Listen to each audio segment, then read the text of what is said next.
Second year mathematics के ऊपर MCQs की जो सीरीज हमने स्टार्ट की थी उसका आज लेक्चर 4 है, जिसमें इस सीरीज के एमसीक्यू नंबर 31 से 40 तक डिस्कस किए जाएंगे with shortcut tricks and techniques. MCQ number 31 है, what is domain of f inverse when f of x is equal to 2 plus square root of x minus 1। एक फॉर्मूला याद रखिएगा कि अगर आपके पास एक फंक्शन f हो और उसका इन्वर्स हो, तो f की जो डोमेन होती है वो इक्वल होती है f इन्वर्स की रेंज के, और f की जो रेंज होती है वो इक्वल होती है f इन्वर्स की डोमेन के। यानी f और f इन्वर्स की डोमेन्स और रेंज एक दूसरे के साथ इंटरचेंज हो जाती है। अब हमसे पूछा गया है कि what is the domain of f inverse, तो हम यहाँ पे फॉर्मूला यूटिलाइज करेंगे, domain of f inverse equals range of original function that is f of x। अब इसकी रेंज हमें कैलकुलेट करनी है, ये हमने जरा देखना है। इसकी रेंज देखिए जरा, ये तो फिक्स कांस्टेंट है 2, 2 में समथिंग इज बीइंग एडेड, 2 के अंदर कोई एक नंबर ऐड हो रहा है, उस नंबर की सबसे मिनिमम वो कौन सा नंबर है हमें, यानी स्क्वायर रूट का मिनिमम, स्क्वायर रूट की मिनिमम वैल्यू हमें फाइंड आउट करनी है।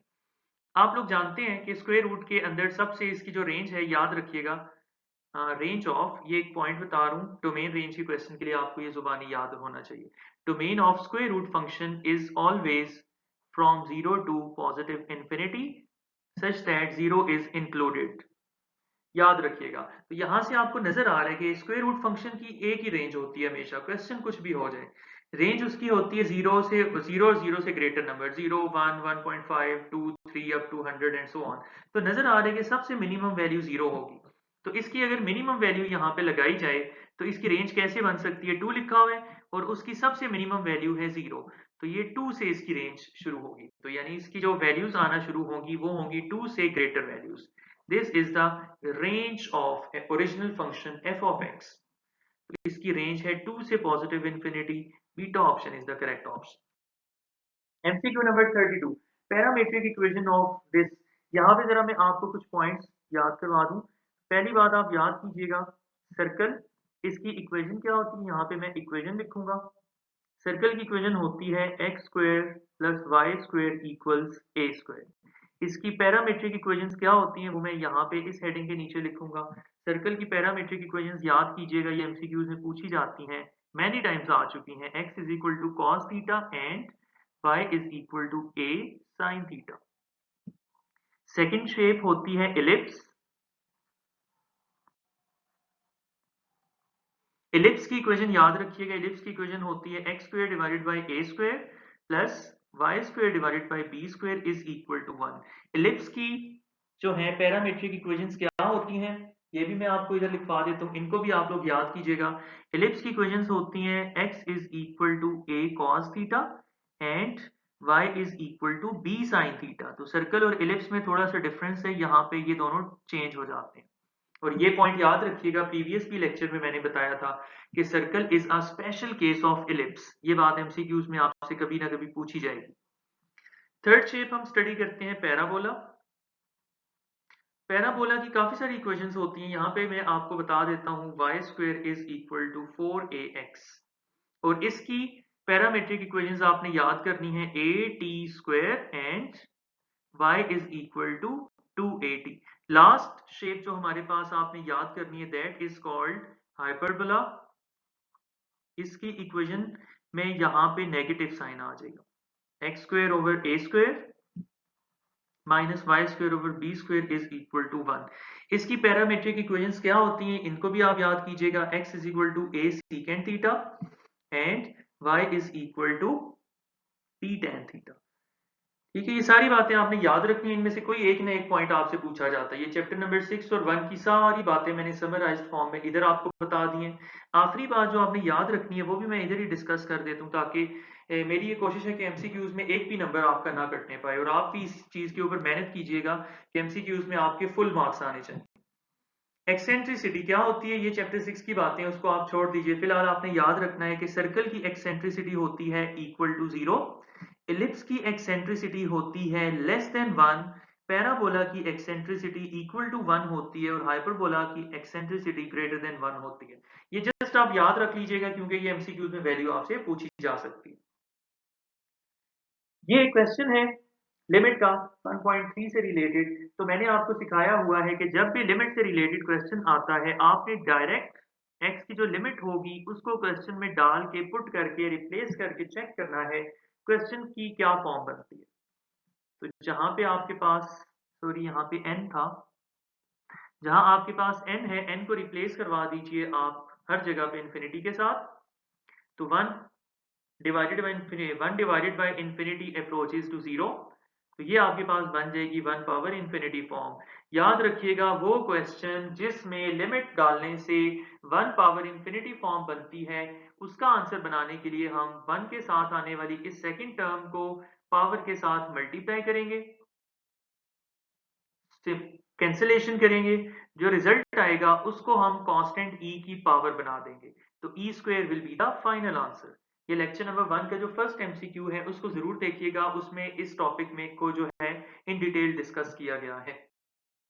MCQ number 34, what is the evaluated limit of value of limit h approaches 0 mod of h divided by h। याद रखिएगा पहली बात कि जब भी किसी ऊपर एक क्वांटिटी का मॉड उसी क्वांटिटी के ऊपर डिवाइड हो, ऐसे क्वेश्चन की लिमिट कभी भी एग्जिस्ट नहीं करती है। ये एग्जिस्ट क्यों नहीं करती, इसकी रीजन मैथमेटिकली मैं आपको इधर दिखा देता हूँ। याद रखिएगा जब भी आपके पास एब्सोल्यूट वैल्यू का क्वेश्चन आएगा लिमिट से रिलेटेड, आपने सबसे पहले उसकी एब्सोल्यूट वैल्यू को सिंप्लीफाई करना है।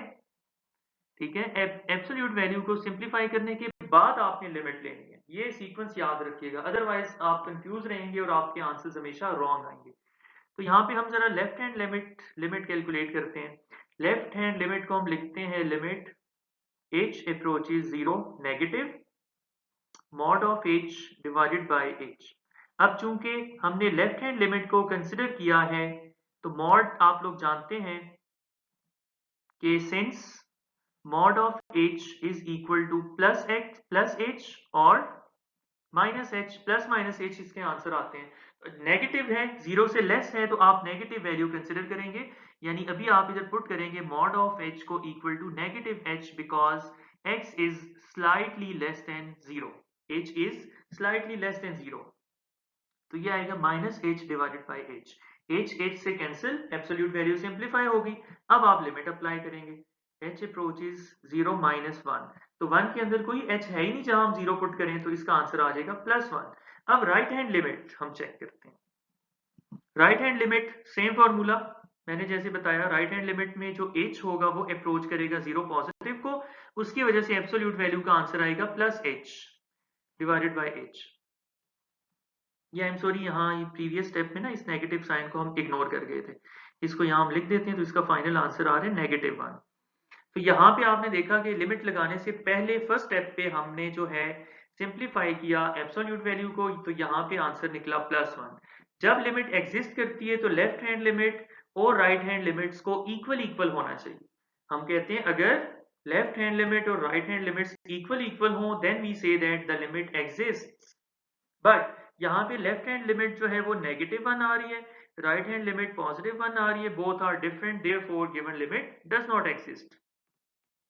गिवन लिमिट जो है वो दो सिचुएशंस में हम कहते हैं डज नॉट एग्जिस्ट।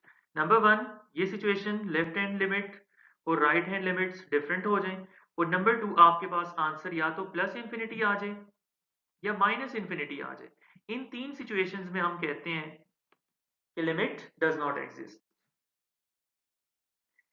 ये भी लिमिट से रिलेटेड क्वेश्चन है, तो मैंने आपको सिखाया हुआ है जब भी लिमिट से रिलेटेड क्वेश्चन आता है तो x की जो लिमिट आपको गिवन है जो कि 0 है इस सवाल में, वो आपने डायरेक्ट पुट करके देखना है इस क्वेश्चन की फॉर्म क्या बनती है। आप जब पुट करोगे, सॉल्व करोगे, आपको नजर आ जाएगा कि ये न्यूमरेटर में भी 0 बनता है, डिनोमिनेटर में भी 0 बनता है। तो 0 बाय 0 फॉर्म के क्वेश्चन को करने के हमने लेक्चर नंबर 1 में दो तरीके सीखे थे। एक हमने सीखा था कि थोड़ी सिंप्लीफिकेशन करेंगे हम, और दूसरा हमने सीखा था लॉपिटल रूल। लॉपिटल रूल यहाँ पे हम अप्लाई कर लेते हैं, वो ज़्यादा आसान लगता है एज अ स्टूडेंट।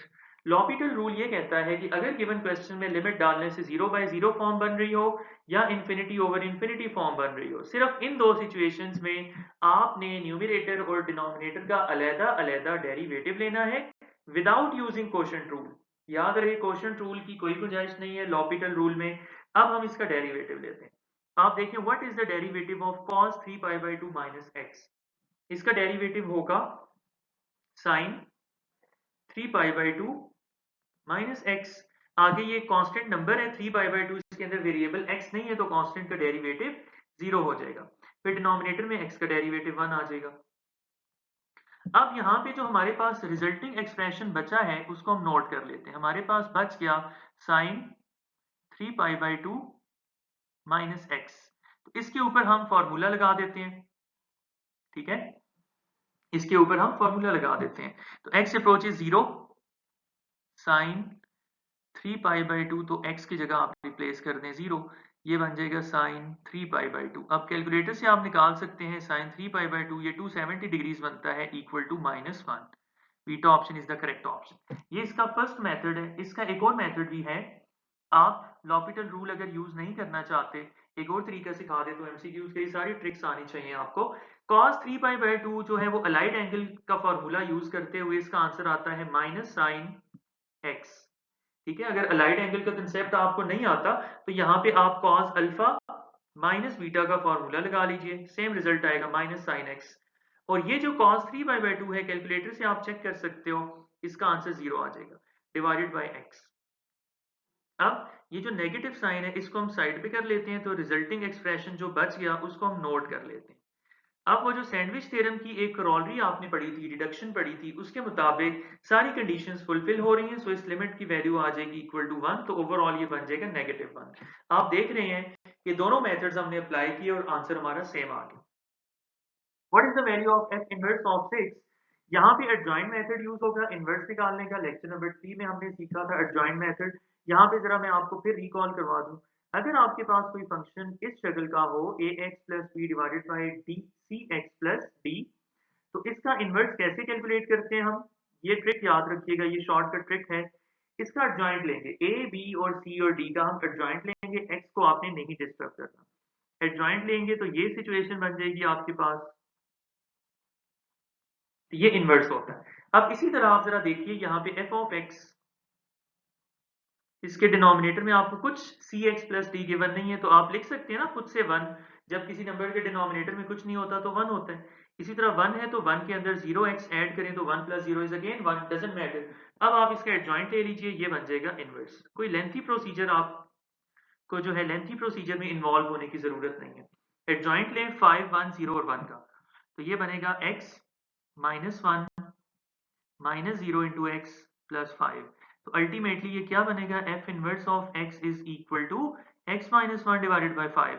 लेकिन उन्होंने एफ इनवर्स ऑफ 6 की वैल्यू पूछी है, तो x की जगह आपने यहां से देखने से पता चलेगा कि x की जगह 6 लेकर आना है। आप लिख सकते हैं put x is equal to 6। 6 minus 1 divided by 5, 6 minus 1 is 5, 5 divided by 5 is equal to 1। Charlie option is the correct option. ये एमसीक्यू बहुत इंपॉर्टेंट है। इस तरह का एमसीक्यू ई कैट का जब टेस्ट होता है, एंट्री टेस्ट होता है डिफरेंट यूनिवर्सिटीज के लिए, उसके अंदर भी इस टाइप का एमसीक्यू आता है और आप लोगों ने उसके लिए यही एक शॉर्टकट ट्रिक इस्तेमाल करनी होगी। MCQ number 37, what is the value of g of x if f of x is equal to this and. यहाँ पे देखिए जरा, ये कंपोजिशन फंक्शन जो होता है आपके पास fog of x, composition function के टॉपिक पे 3 टाइप्स के एमसीक्यूज बनते हैं। फर्स्ट टाइप का एमसीक्यू हमारे पास जो है वो लेक्चर नंबर 1 में डिस्कस किया गया था, आप उसको देखिएगा। ये सेकंड टाइप का क्वेश्चन है, इसमें एक छोटी सी ट्रिक है, वो हम इसके लिए इस्तेमाल करेंगे। हम करते हैं consider the given composition function f of g of x, ये हमें गिवन है इक्वल टू x। ठीक है, इसको करने की दो ट्रिक्स हैं, मैं आपको दोनों बता देता हूँ। ये f राइट हैंड साइड पे आप याद एज ए स्टूडेंट याद रखने के लिए आप कह सकते हैं कि f राइट साइड पे आके f इनवर्स हो जाएगा। उसने पूछा था g ऑफ x फाइंड करके बताएं, ये इक्वेशन बता रही है कि g of x is equal to inverse of f। तो अगर हम इस f का इनवर्स मालूम कर दें तो वो g बन जाएगा। इनवर्स कैसे कैलकुलेट करते हैं, अभी हमने सीखा था, जॉइंट मेथड हम यूज करते हैं। तो इस f ऑफ x को हम ऐसे लिख सकते हैं 2x plus 0 divided by 3x plus 4। तो 2 0 3 4 का एडजॉइंट ले लीजिए आप लोग, ये बनेगा 4x minus 0 over minus 3x plus 2, यानी this will be finally 4x over minus 3x plus 2। ये कौन से ऑप्शन में है, Charlie option is the correct option. ठीक है, इसके बाद है हमारे पास next MCQ, MCQ number 38. Which of the following defines a function f for which f of minus x is equal to minus f of x?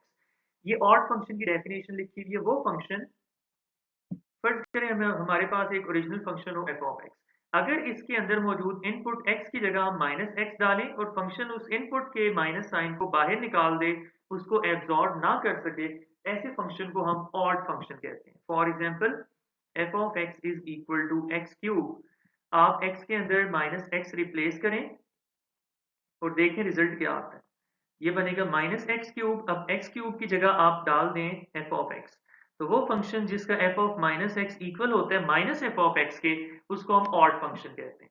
यहाँ पे basically आपने identify करना है कि ऑड फंक्शन कौन सा है। तो नेगेटिव, जब फर्स्ट फंक्शन में इधर एक्स की जगह हम नेगेटिव साइन डालेंगे तो log of negative number is undefined, तो ये तो मामला ही सारा खत्म हो जाएगा। बीटा ऑप्शन में देखें आप, जब f ऑफ x की जगह हम x में माइनस x डालेंगे तो माइनस x का स्क्वायर पॉजिटिव x हो जाएगा, ये तो इवन फंक्शन हो गया, ये भी इनकरेक्ट ऑप्शन है। और आपने याद किया होगा, यहाँ में जरा आपको इंपॉर्टेंट पॉइंट बता देता हूँ, साइन उसका रेसिप्रोकल कोसिकेंट, फिर tan और इसका रेसिप्रोकल कॉट, ये चारों फंक्शंस आपके पास ऑड फंक्शंस होते हैं, ये आपने याद रखना है एमसीक्यूज के लिए। और दूसरी बात, सिर्फ cos x और इसका रेसिप्रोकल सीकेंट, ये दो फंक्शंस हमारे पास इवन होते हैं। तो यहां से पता चला कि डेल्टा ऑप्शन भी इनकरेक्ट है क्योंकि ऑड फंक्शन पूछा गया है। Charlie option is the correct option.